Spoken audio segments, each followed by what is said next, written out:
Welcome to Destinyland Christian Center. I'm Pastor Zell. We welcome you to midweek Wednesday night Bible study. We've been talking about our chapter 26. We're kind of getting caught up in some good depth going into the Bible, and so we have taken our time to go through this. And so there's only 16 books of the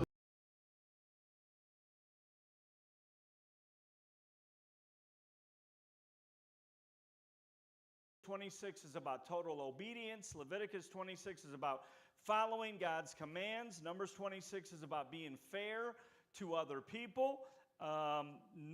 Deuteronomy 26 is about rules for your new season or rules for the new year. 1 Samuel 26 is about offering mercy. 1 Chronicles 26 is about getting organized. 2 Chronicles 26 is about avoiding pride. Job 26 is about focusing on God. Psalm 26 is about overcoming false accusations, and Proverbs 26 is about beware of fools.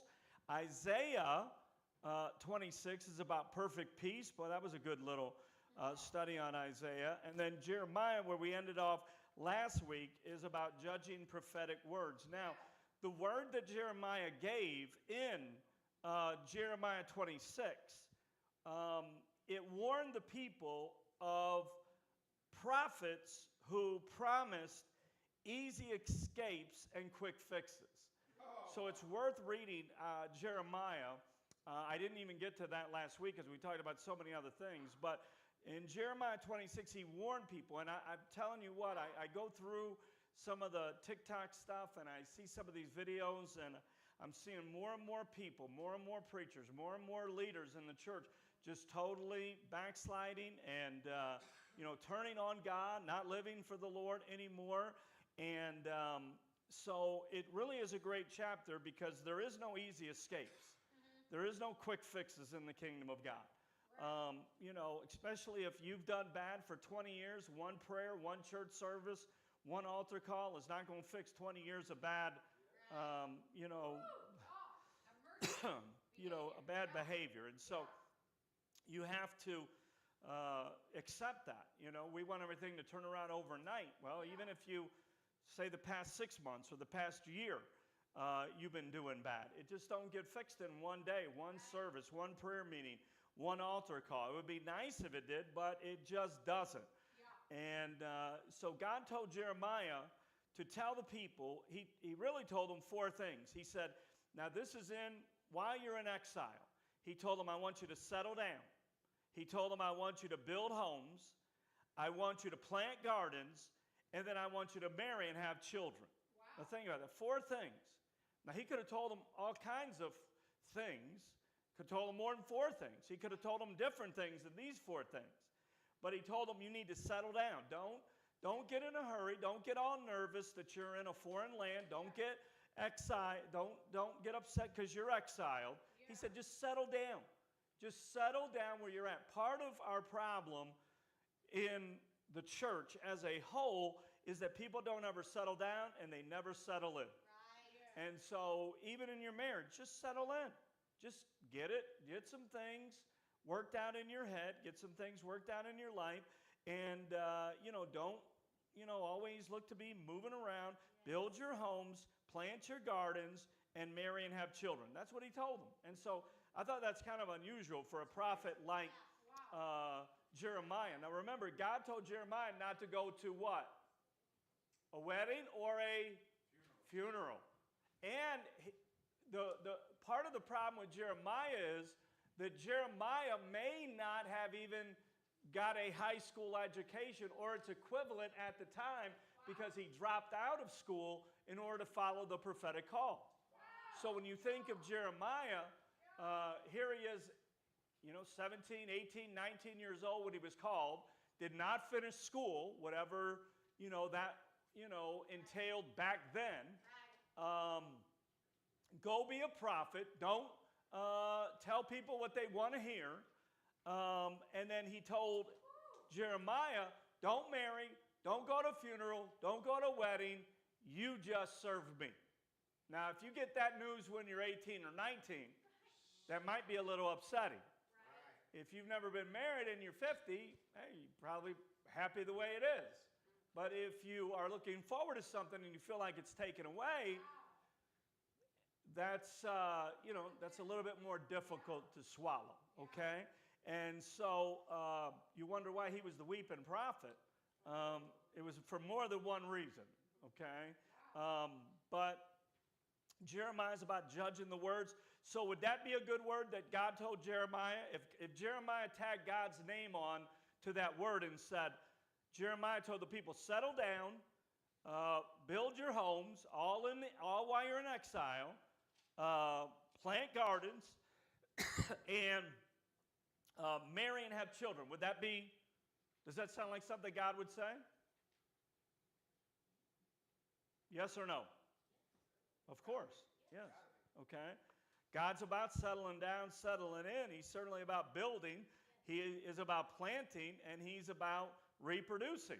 And so all of those things would line up with the Word of God. But be careful, because there is people, so-called prophets, self-proclaimed prophets, who want to give you an easy escape or a quick fix and tell you everything is going to work out fast. I wish it was that easy. If it was that easy, one prayer meeting could fix you. One a little bit of anointing oil could solve your problems. But it can't. One altar call is not going to fix you. You're going to need a lot more, okay? With losing weight, it's about consistency. Okay, with serving the Lord, it's about consistency. If you want to grow, if you want to build, it's about doing the right thing the right way over time. It's not just one little thing. Would that be wonderful, though?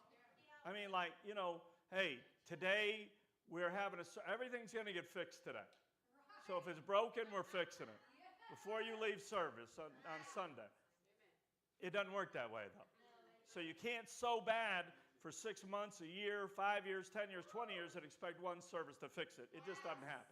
You can get saved, but it ain't all going to get fixed. All right, now let's go over to Ezekiel. Now, Ezekiel, when we study Ezekiel, it's all about understanding that we should never rejoice when others suffer. Now, that's a temptation, especially if you don't like people. Or if you told somebody something that they didn't listen to because they thought they knew better. And then when they go out and do what you told them not to do, your response a lot of times is what? What do you really want to say? I told you so. 4 words. And it makes you feel better, but it doesn't make them feel better. Because you don't want to be told I told you so. And so when we rejoice, it's not just about laughing or, feeling good that they're suffering. It's about, trying to make our point that we're right and they're wrong. Now, that's tough. Because no matter how nice you say certain things, it's still not right to say. Okay? So you can say some things as nice as you want, they're still bad. You don't have to have a tone, you don't have to have an attitude to say something bad. Okay? Sometimes it's hard, usually when you say something bad, you say it with a bad tone. You got an attitude, your head is shaking, you're like a bobblehead, right? Okay? But you can say something bad without having a tone. Is it easy? No, but you can. But when you rejoice when people suffer, a lot of times, we think we're doing people a favor by saying, I told you so. If you just listen to me, you wouldn't be in this mess. Well, that doesn't solve the problem. That doesn't make things better, right? And so try not to have that attitude, because the Bible tells us in Ezekiel, out of the major prophets, if you took Jeremiah, Isaiah, Ezekiel, maybe even want to include Daniel in there. Some people do, some people don't. But whether it's 3 or 4, Ezekiel was the toughest one. Isaiah only had one good chapter. Isaiah, out of all his chapters, had one positive chapter. Okay? But yet Ezekiel was the harshest. Okay? Ezekiel even said more positive things than Isaiah, but Ezekiel, well, you talk about a tone. Ezekiel would not be somebody you'd want to invite over to your house.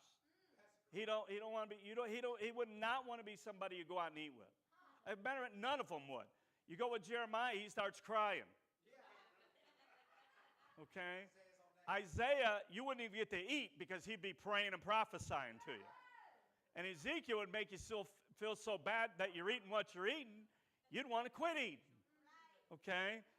You talk about guilt trips, boy, you read Ezekiel, you read the whole book of Ezekiel, if you're not careful, you can put yourself on a guilt trip fast.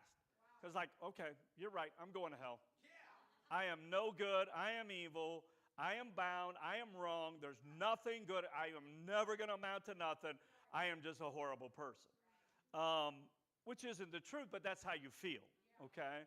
So in Ezekiel 26, it tells the story of the destruction of a city because they rejoiced in the downfall of Jerusalem. So the enemy of Israel rejoiced when Jerusalem fell. And because they rejoiced, they experienced the same thing when their city fell. So when you start to rejoice when other people fall, guess what? You might be the next one to fall. So don't rejoice when people fall, okay? No matter if you think they deserve it or not, you just keep your mouth. Remember, the devil doesn't know your thoughts, but he knows your words. So once you put it out in the atmosphere with your words, then it has the potential to become reality. If it's in your mind and you control the thoughts in your mind, it doesn't have to become reality.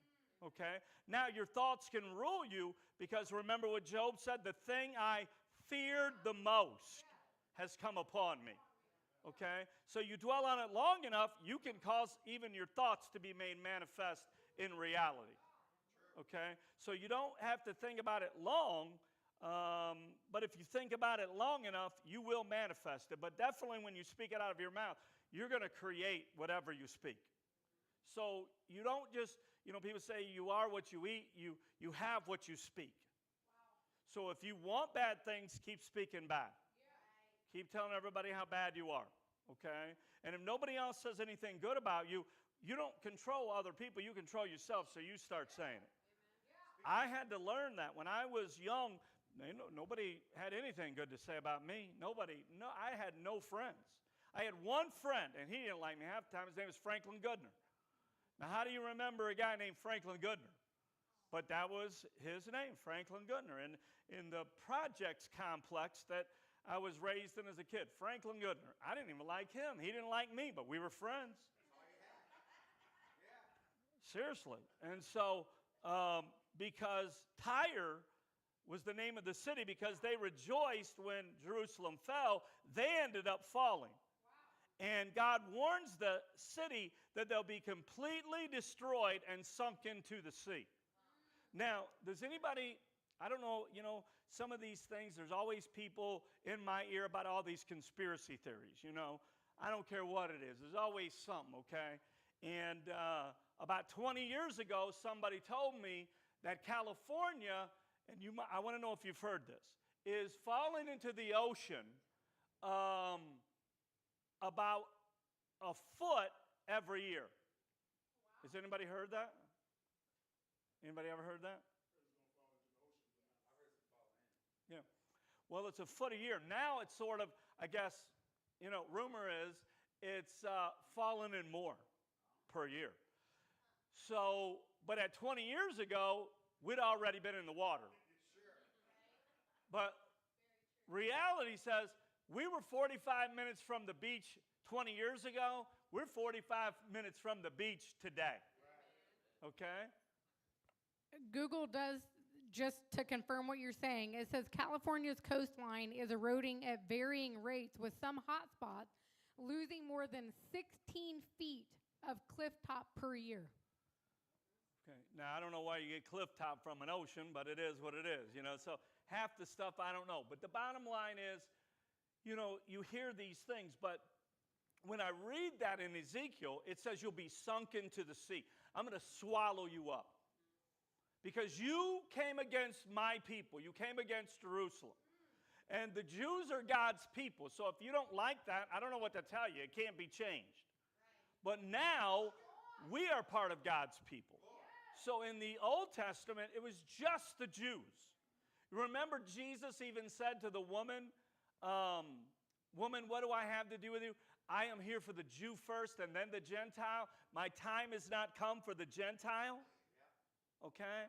And if you remember, what he was saying is, hey, even though I'm here, even though the covenant, the old covenant is turned into the new covenant, I ain't quite ready for you yet. Okay? Because Jesus was 100% God, but he was 100% man. And he had to get some things right in his heart. Okay? And one of those things was that the gospel was not just for the Jew, it was for the Gentile. Okay? The Gentile church didn't start till when? There you go. After the resurrection, the book of Acts. That's hard to accept. You'd like the church to at least start in Matthew, but it didn't. Okay? What did Jesus go by in Matthew, Mark, Luke, and John? The New Testament, right? Right? No? Why? Because there wasn't a New Testament. So what did he go by? The Old Testament. So Matthew, Mark, Luke, and John, that's why when Jesus came and he referred to the Old Testament and he raised the standard when he came in the Gospels, he was saying, hey, and by the way, if he doesn't deal with something in the New Testament, the law remains the same now as it was in the Old Testament. Okay? So if he didn't address the Old Testament law in the New Testament, the Old Testament law remains. There's some Old Testament laws he did not address. And when he did address it in the New Testament, he raised the standard, never lowered the standard. Okay? So, very important to remember. So, God warns them that they'll be completely destroyed and sunk into the sea, swallowed. Now, what you need to understand about Tyre is that it was an absolutely beautiful place. Think of the best place on the earth that you could go. That would be that city. Okay? And it was wealthy. And it was by the Mediterranean Sea, and people loved to spend time there. People would take vacation there. There was a lot of entertainment there for people to enjoy. But because they took joy in Jerusalem's fall, they were about to be judged in a way that they would never be heard from again. God said, I'm wiping you off the face of the earth. I am going to completely destroy you, and I'm going to cause you to be sunk into the sea. Now, that's a prophecy you don't want. Right? So the lesson we learn is to never rejoice in other people's failures or trials or troubles, even if they're your enemy. And that's tough. That's hard. Because sometimes I'm like, well, good. You know, you shouldn't have messed with me. If you wouldn't have messed with me, that wouldn't have happened to you. And I guess I feel like I'm the only one that maybe they did wrong. But they probably, if they've done you wrong, they probably did a lot of people wrong. So they're not getting it for one person. They're getting it for the generalized bad behavior that they've shown to other people. Okay? All right, somebody turn to Proverbs 24.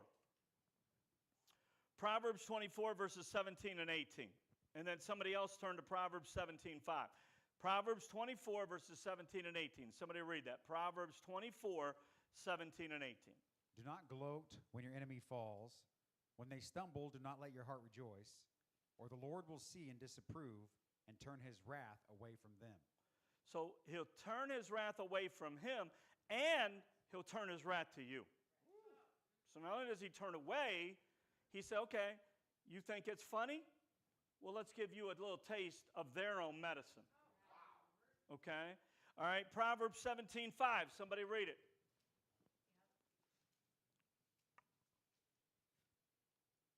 Whoso mocketh the poor reproaches his maker, and he that is glad at calamities shall not be unpunished. So we're pretty clear, right? That Ezekiel had his finger on the pulse of what God wanted him to get across. Don't rejoice in other people's suffering. So not rejoicing when others suffer is, in many ways, it's about, and write this down, it's about resisting the temptation to not feel pleasure when your enemy experiences misfortune or pain. So it's resisting the temptation. Now, how many of you know how to resist temptation? Okay? If you have temptation, if you're lusting after something, you have to look away. Right? You're not going to get rid of lust by looking away. As a matter of fact, even if you look away, you may not get rid of your lust. But it's a lot easier to get rid of lust if you look away than if you keep on looking. But you can look away and still lust because that image is in your mind. Okay? So you have to, rebuke those thoughts. Take them into captivity. You have to plead the blood over your mind in order to have freedom in your head. And so when, not rejoicing over somebody's suffering is understanding, I am not going to rejoice when I'm going to resist it. Because there are some things you are tempted by, right? Okay, we won't have you call it out. Okay? But there's some things you're tempted by. There's some things you're tempted by I'm not tempted by. Somebody may be tempted by alcohol. If I was a sinner, I wouldn't drink alcohol. I just wouldn't. I wouldn't be that great of a sinner. Now, I don't know. I would have been if I'd have kept going, as a teenager. I'm not tempted to do that. Okay.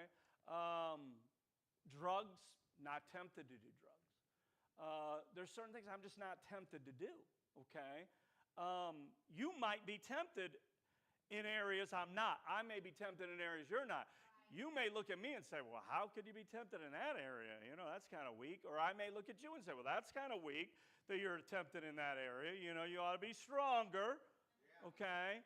Are you kidding me? There's so many other things for you to get tempted in. It doesn't matter. Temptation is temptation. Right? When you get tempted, temptation is rough. Because you don't get tempted with things you don't like. You get tempted with things you do like.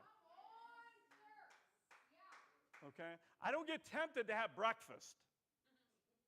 You know why? Because I don't eat breakfast. I guess I eat it on Sundays. Okay? Last Saturday I had a piece of toast. And really I do it for Brady because Brady's a breakfast guy. So when he gets married, when I get the application from the girl, she better be able to make breakfast or, we're just getting rid of her right away. Because Brady's a breakfast guy. Brady will eat breakfast at lunch. Brady ate breakfast at dinner. I mean, Brady ain't never turned down an egg, sausage, bacon, cheese sandwich. Okay? He'll never turn that down. He loves it. Okay? So, when I start taking applications, and she can't make breakfast, it don't matter how pretty you are. It don't even matter how much church you go to. Nah, you're done. You got to be able to be a Christian, but then second of all, you got to be able to make breakfast. Can't make a good egg, we're moving on, okay? Next application, okay? So all of us have temptation. And if I don't want you to tell me specifically, but how many of you deal with temptation every day? Every day, okay? Your temptation can be anger, could be your mouth, could be your opinion, okay? It don't have to be sex, drugs, and rock and roll. Those aren't the only three sins. It could be a lot more than that, okay? Anger, your mouth, your opinion. You get tempted to put your opinion in. You get tempted to rejoice. Oh, you know what? It's just between me and you. They didn't listen to me. They came against me. They get what they get, so I don't care if they throw a fit, okay? So it's about resisting temptation when you feel to not feel pleasure when your enemy experiences misfortune or pain. So you have to restrain yourself. You have to have what I'm going to call impulse control. Okay? And every person should pray every day. And I'm sure we don't. God, give me impulse control. Help me not to, when you go shopping, what do you call it when you go shopping? And you see something you want, what do you call that? Huh? Impulse shopping? Impulse buying? Okay? You see something and then you buy it, okay? You don't even need it, but you buy it. It's on sale. Who knows? I'm just going to get it because it's $1. That's why I don't like going to, I love going, but I don't like going to yard sales. You know, because I have to take my wife with me because I'm like, it's $1, you know? Two for $1. She said, honey, we don't need that. I said, you never know. You never know. You know, if somebody needs it, we'll put it in a plastic container, and we got it if somebody needs it, you know. It's only $1. Stop. No, we're not going to do that. And, I mean, it could be something cheaper. It could be something big. You know, there's been times I went, oh, man, that couch is nice, man. He only went $200 for it. You know, we already got a couch. Yeah, but you never know. You know, so I don't like going to, I do like going, okay? But I don't like going because, you know, I hate shopping in general. But when I do go shopping, I know why I don't like shopping. You know, because it's like, you know, well, it's on, you know, and they always do this to me. They always do it. Buy the one, get the second half off. Right? And I'm like, I don't need the second one, but it's half off. I mean, the first one's 30, second one's 15. That's nice. That's a good deal. Just get it. Okay? But it's not always smart, right?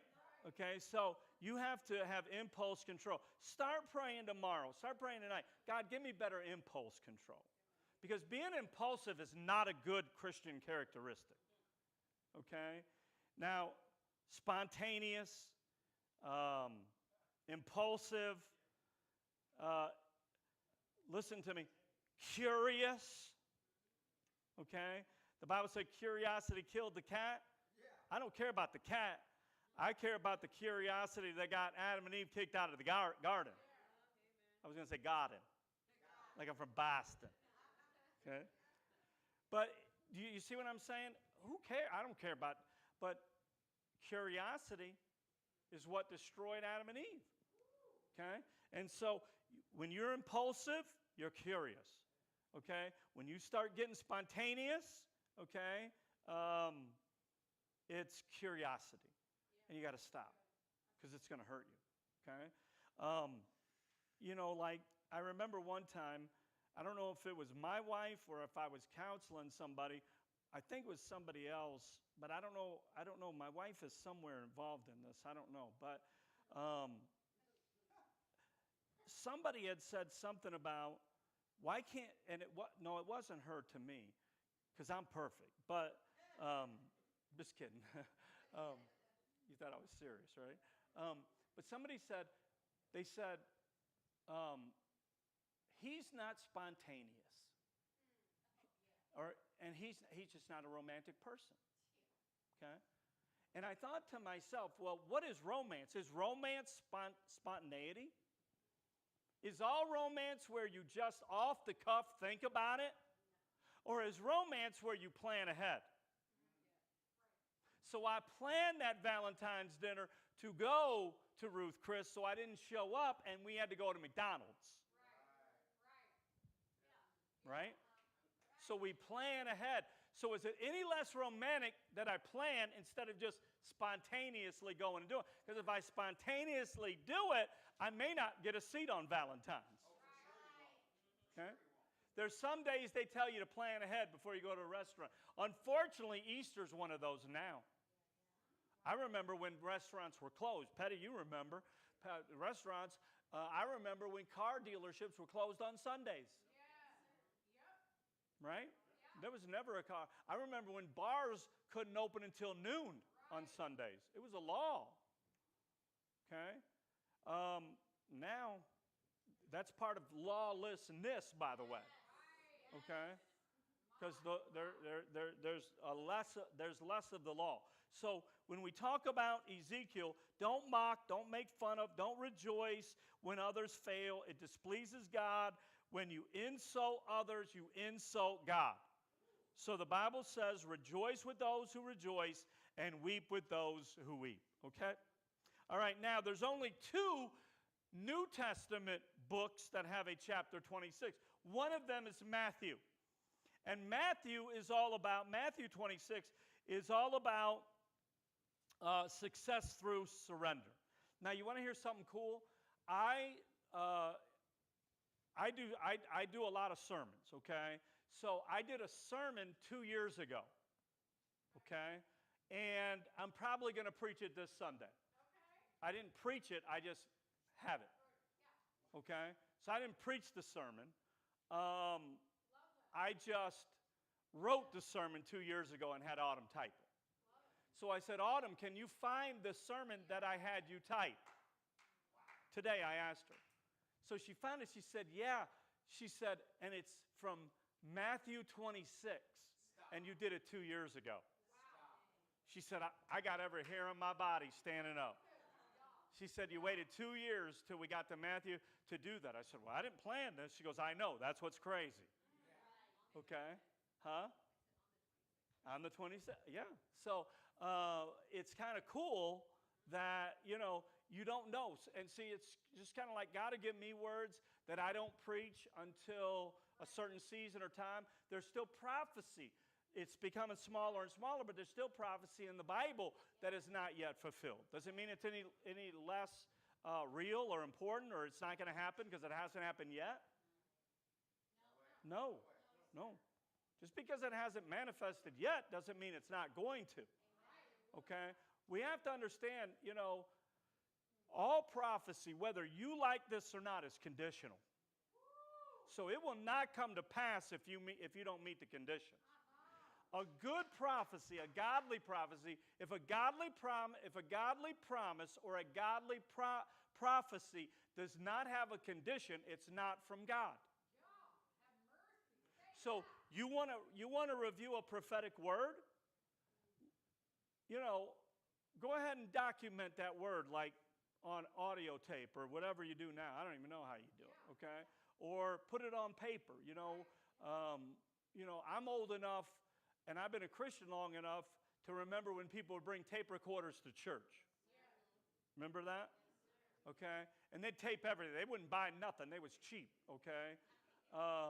They had service every night, so they didn't want to pay for a tape. They gave an offering, And so, but I remember, and then what they do is not only would they tape it, they'd listen to it again and again and again and again.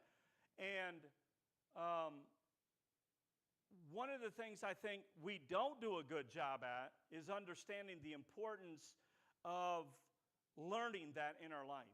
And so I think, we really need to get back to some of those things, reviewing it, going over it, putting it into practice in our life. It's one of the best ways to remember the word is to activate it in your life, okay? So in Matthew, there's a lot going on. Anybody know how many verses are in Matthew 26? 75. 75, good. That's a lot of verses, okay? I joke with Petty because he's doing the Psalms. And I tell him, yeah, you're on 13. I said, but buddy, I can't wait until you get to Psalm 119. Because you're going to be coming in for counseling and prayer and advice and counsel. What do I do? Okay? Because it's got way more than 75 verses. Okay? And so Psalm 119 is the biggest it's the biggest chapter of the Bible. Okay? So he ain't going to do that in one setting. We're going to have to do 5 or 6 parts at least on one psalm. Part A, B, C, D. Okay? And I joke with him about that, but it's true. But in Matthew 26, 75 verses, a lot's going on. So you got Jewish leaders who are conspiring to arrest and crucify Jesus. You have a woman with an alabaster box who anoints Jesus. You have good and bad going on. So you have Judas who betrays Jesus. You have the Last Supper with Jesus. You have the disciples who fell asleep on Jesus. Peter denies Jesus. The church leaders falsely accuse Jesus. And one of the most famous scriptures is in Matthew 26. It says, Jesus wept. Okay? So with everything going on, it's hard to pick one thing out of all of that. But when you look at it as a whole, you understand that Matthew 26 is really about understanding success comes through surrender. So any success that we get has to come through surrendering to God. And surrendering to God means releasing the need to know the outcome of something. When you surrender, you let go of the outcome. Surrender is all about not caring about the outcome. It's about trusting the Lord for the outcome. Okay? So, you do the sowing, you do the watering, but who does the reaping? God. Right? You don't reap. Your job is to sow and to water. That's it. Your job is not to reap. Find me one scripture where it says, your job is to reap. That's not your job. Your job is to sow and water. It's God's job to reap. But yet, because we worry about the outcome, we don't know how to surrender, and we're not experiencing success. Okay? So when you really understand surrender, and trust me, it's never easy. Surrender is not easy. Okay? Look at Iran. They came out today. They said, we ain't surrendering. Well, I don't know what else you got to do, buddy. Because, they're very little standing over there now. So you can keep on with your mouth, but they ain't much more to level. Okay? And it's hard to surrender. What keeps us from surrendering the most? Pride. Our pride. It gets in the way, doesn't it?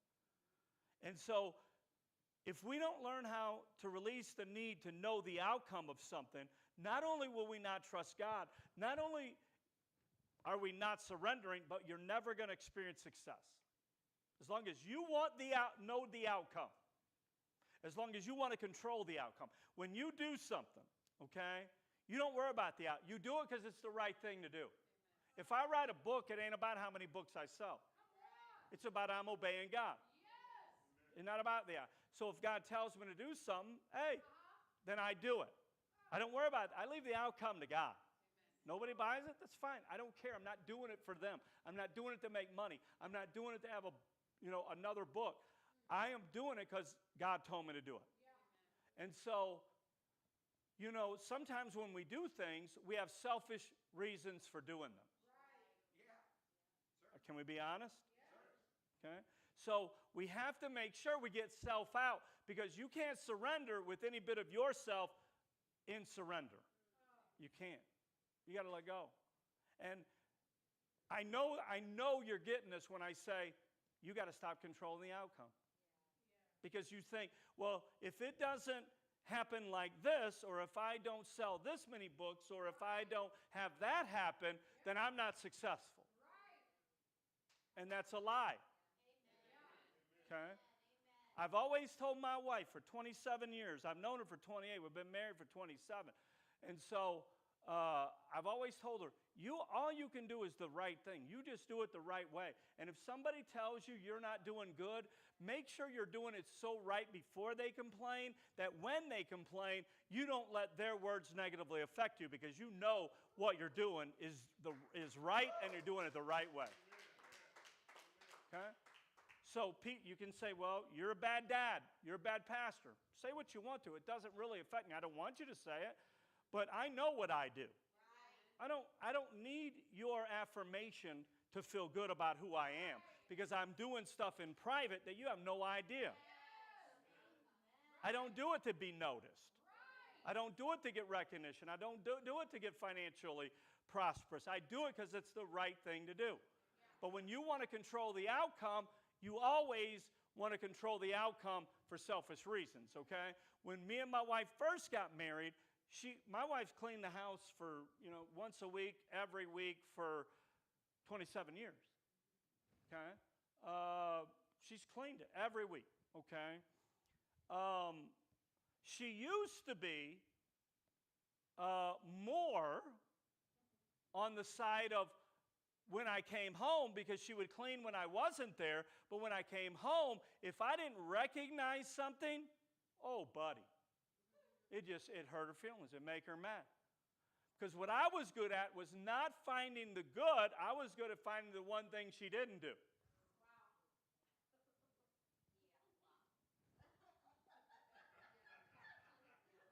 Hey, in the peanut gallery there in the back, speak when you're spoken to, okay? So I'd come home and say, Well, why is there dirt in that corner? Oh, man. You talk about, some good little arguments. Because my wife was young. She was really young when so she couldn't handle, she's words, she needs words, positive affirmation of words. If she don't get it, it's just life-changing for her, okay? So when I'm good at picking out what you didn't do, how many know that's not a good combination? Because I was really an expert at it, wasn't I? Fabulous. Now, it seems a little sarcastic when she says it, but, whatever, okay? But I could find, and she'd spend hours cleaning the house. I'm talking about 5, 6, 7 hours cleaning that house. And I could still, within 30 seconds of walking in that house, boom, I'd spot it. 30 seconds. I was going to say a minute, but it was faster. I'd spot it immediately. Oh, it'd drive her nuts, okay? Well, how come every time you go, it smells good, it looks good. She'd always want to put the little things in the carpet. What do you call that? The groove, like when you vacuum? Because that was my way to recognize that the carpets were clean, okay? She did things that, like change the bed sheets. Whatever. She would do all this stuff, and I never recognized it, okay? Not saying that's good. That was bad. But not only did I not recognize the good, I was good at pointing out the bad. Now, that's the worst combo. Okay? Okay. And we're still married. Yeah. It sounds like it. Let's change that tone.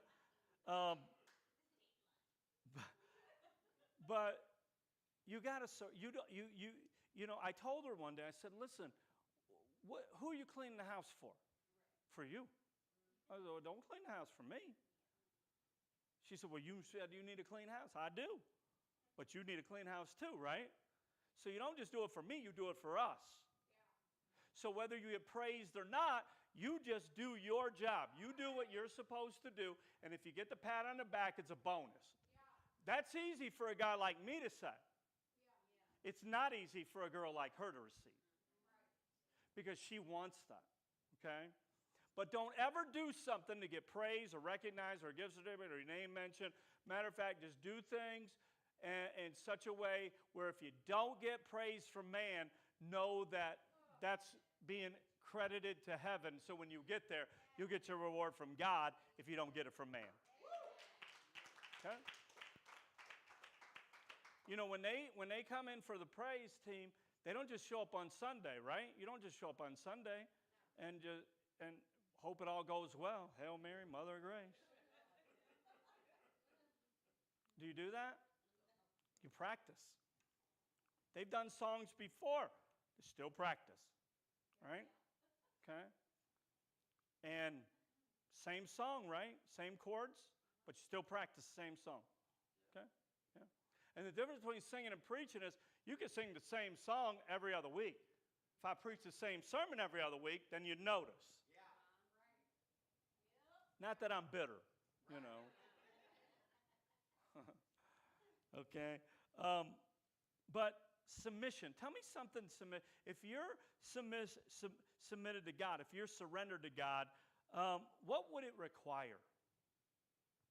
What does surrender to God require?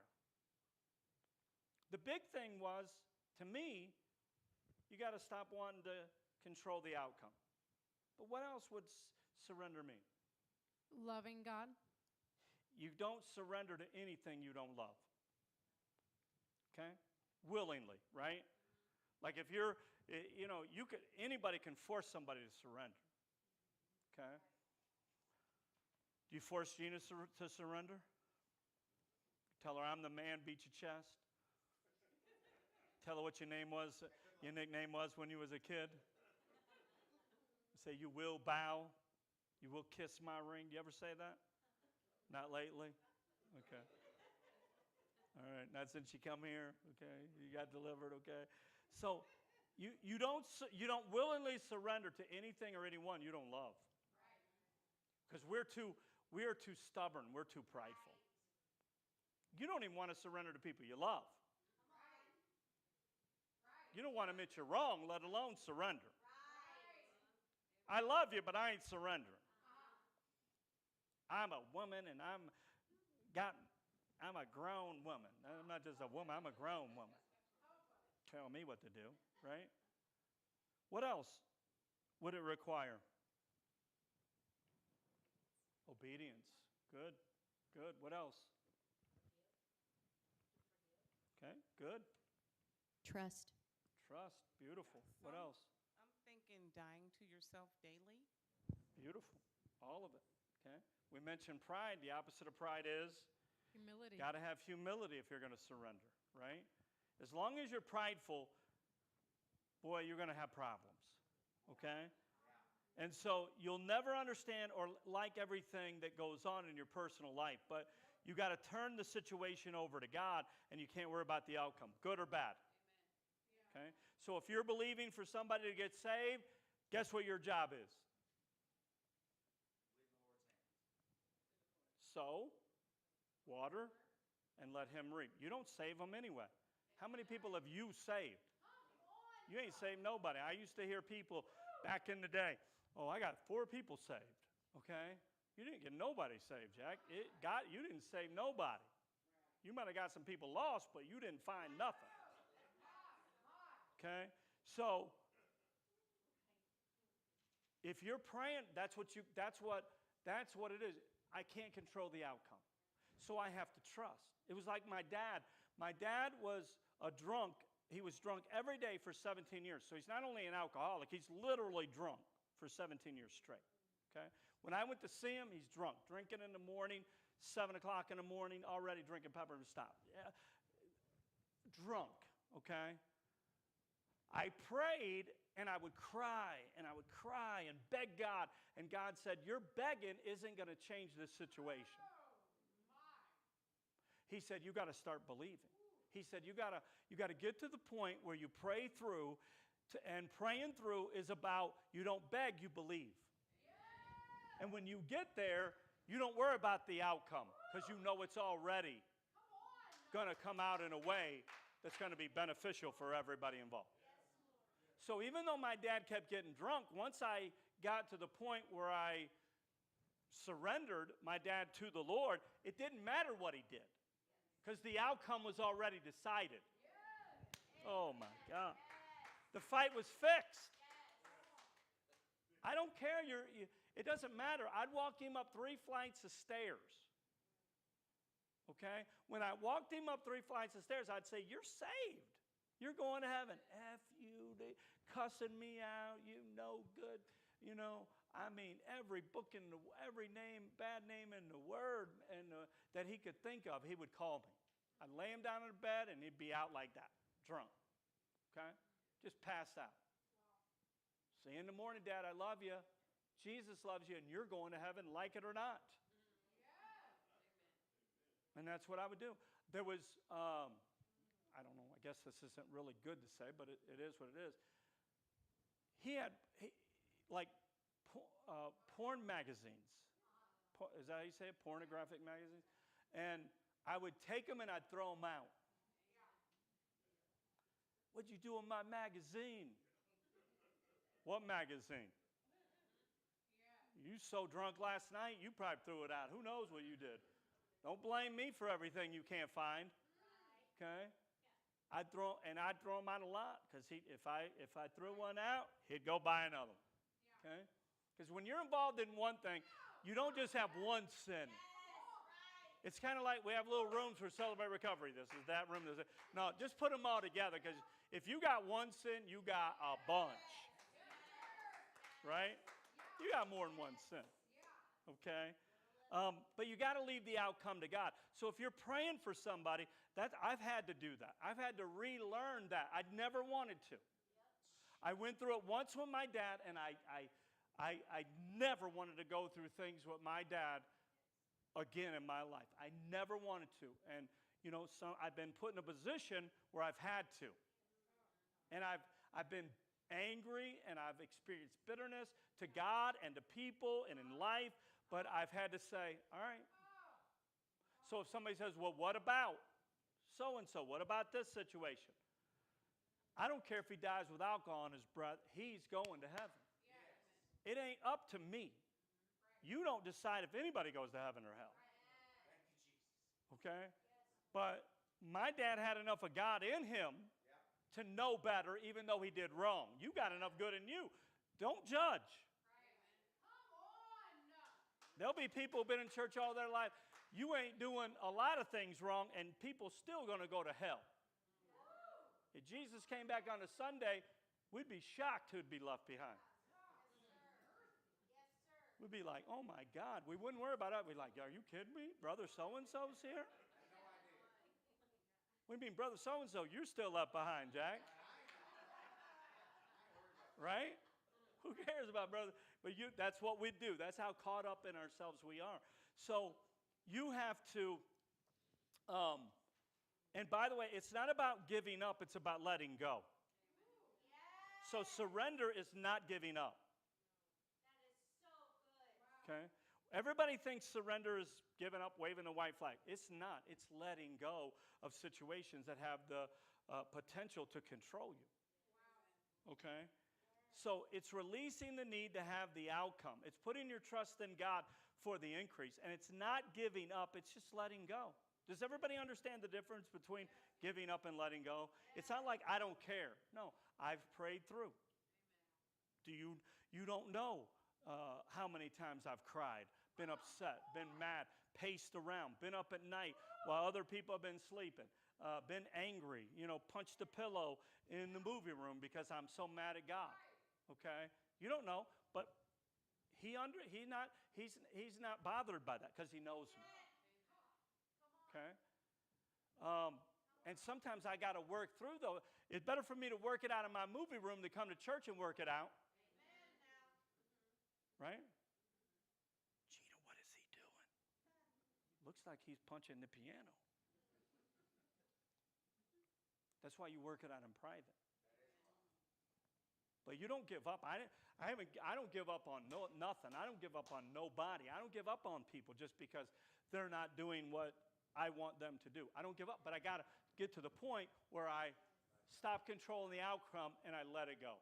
But I don't give up. Does that help you? That's good, right? So we don't give up. Because people ask you, and they're good people, and they're caring people, and they're asking out of kindness. They're asking because they're concerned.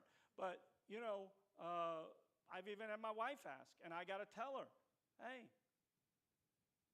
it's all going to be okay. The bottom line is, I don't care, and I know you have to work through what I'm about to say. I've worked through it, so I'm okay with it. But for me to say it, this may be shocking. I don't care how long you live on this earth. What I care about is if you're living eternally with Him. Okay? I used to, and I don't know, maybe this isn't good. Hopefully the wrong people ain't watching. But I've told at least one of my kids, if I have to take you out for you to go to heaven, I will do whatever I got to do for you to go to heaven. I'll kill you if I got to. I'll go to hell for you to go to heaven. That's how much I am just motivated for my kids to go to heaven. Okay? If I have to go to hell for you to go to heaven, I'll do it. I'd do it for my kids. I wouldn't do it for everybody, but I would do it for my kids. Now that's a strong statement. Don't say that. I don't want to go to hell. You understand. But if I had to trade, I would. That's how much I love my kids. Okay?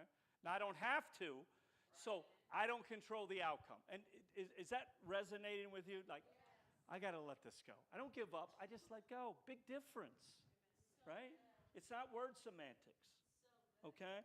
All right, so it's about accepting your assignment, living in the moment, not allowing stress or desperation. Desperation doesn't move God.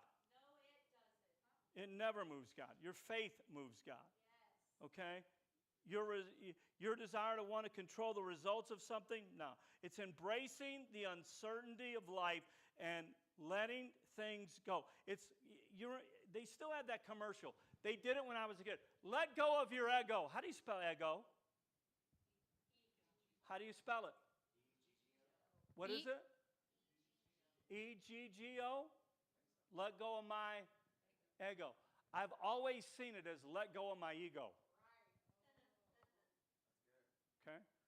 Every time I see that commercial, it's like, let go of your ego. I'm like, that's not what it says. And the Spirit of God tells, yes, that's exactly what it says. Let go of your ego. Because when you want to control things, what happens is your ego is too much in place. Because you don't want to do something and appear in the eyes of others that you're a failure or that what you did wasn't a great success. Oh, my God. Because then you feel like you're wasting your time. You sowed all this stuff and it's a waste. No matter what you've sown, I promise you it's not a waste. Even if somebody's wasted your seed, it's not going to be wasted on you.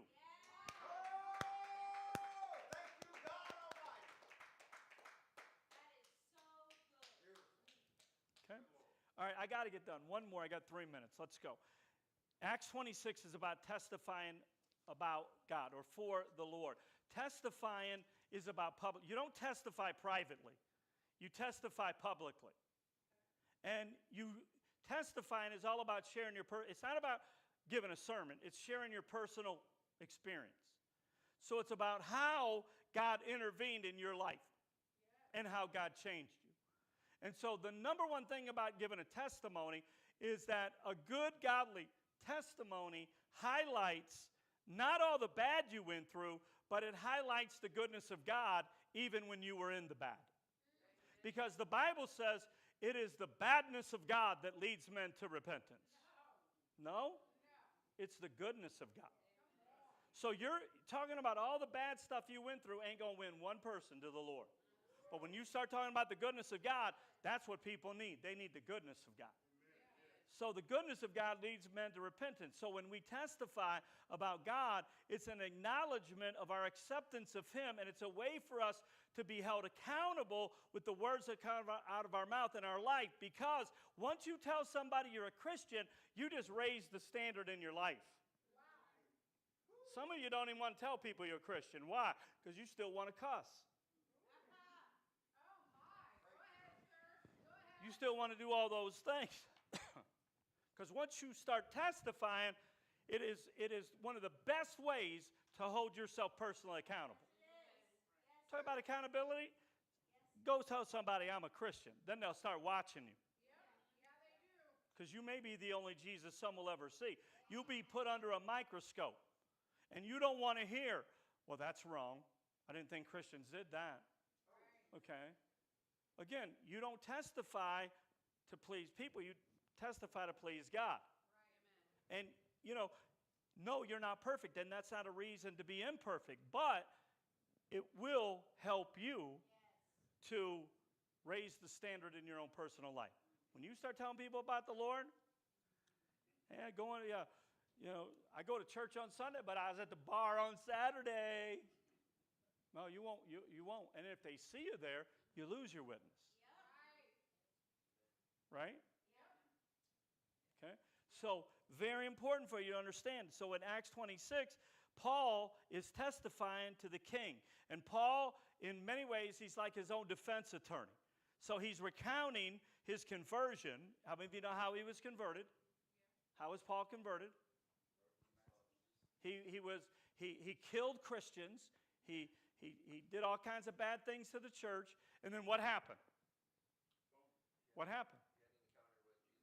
How? How? What happened? What was he doing? Was he riding his BMW? He was on his way to persecute Christians, and he just. But he got knocked off his horse, got knocked on the ground. What else happened?